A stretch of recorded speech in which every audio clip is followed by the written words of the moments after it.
Lidhja Demokratike e Kosovës synon që para 7 gushtit, kur përfundon afati për konstituimin e kuvendit, t'i jap epilog kontestimit të udhëheqësisë së Lumir Abdigjikut. Sekretari i partisë Ilir Ferati njoftoi të njëjtën se ka nisur përgatitje procedurale për mbajtjen e kuvendit të jashtëzakonshëm që në rendite ka shkarkimin ose jo të kryetarit aktual të LDK-s Abdigjikut.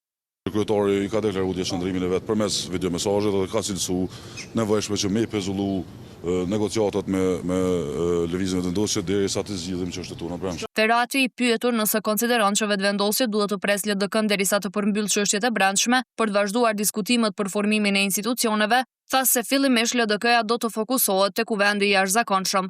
Nuk po du me cilësu urgjente si kuvend, mirë po sigurisht na imponon pjesa e datës së konstituimit institucioneve, ani pse është përgjegjësia e partisë në atë modo me fillu punën edhe me përshpejtu ato procedura.